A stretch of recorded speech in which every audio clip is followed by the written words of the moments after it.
Synod പിതാക്കന്മാർ ഒത്തുചേർന്ന ദിവ്യബലിയോടെ Amazon സിനഡിന് സമാപനമായി. മലയാളത്തിലുൾപ്പെടെയുള്ള കാറോസൂസുകളോടെയായിരുന്നു ദിവ്യബലി.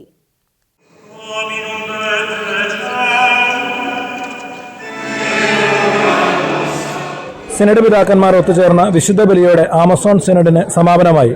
മലയാളത്തിൽ ഉൾപ്പെടെയുള്ള 5 ഭാഷകളിൽ കാറോസ പ്രാർത്ഥനകളിലൂടെയായിരുന്നു വിശുദ്ധ ബലിയർപ്പണം. അങ്ങ് ഞങ്ങൾക്ക് നവമായ ദർശനം തരണമേ. അങ്ങനെ സഹോദരങ്ങളിലും സൃഷ്ടിയിലും ചരിത്രത്തിലും ഞങ്ങൾ അങ്ങേ സജീവ സാന്നിധ്യം തിരിച്ചറിയട്ടെ. ഫ്രാൻസിസ് മാർപ്പാപ്പ ദിവ്യബലി മധ്യേ 3 പേരുടെ പ്രാർത്ഥനകളെ പറ്റിയാണ് പറഞ്ഞത്. ഫരിസേയന്റെയും ലേവിന്റെയും പിന്നെ പാവപ്പെട്ട മനുഷ്യന്റെ പ്രാർത്ഥനയും. പാവപ്പെട്ട മനുഷ്യന്റെ പ്രാർത്ഥനയാണ് സ്വർഗത്തിലെത്തിയതെന്ന് ഫ്രാൻസിസ് മാർപ്പാപ്പ ഓർമ്മിപ്പിച്ചു.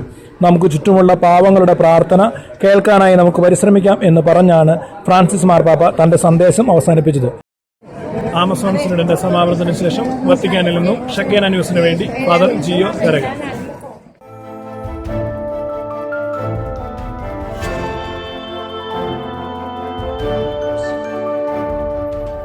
ഷെക്കൈന ടെലിവിഷന്റെ വാർത്തകളും പ്രോഗ്രാമുകളും യൂട്യൂബിൽ കാണുന്നതിനായി ഈ ചാനൽ സബ്സ്ക്രൈബ് ചെയ്യുക. നിങ്ങളുടെ മൊബൈലിൽ തത്സമയം നോട്ടിഫിക്കേഷൻ ലഭിക്കുന്നതിന് ബെൽ ബട്ടണിൽ വിരലമർത്തുക.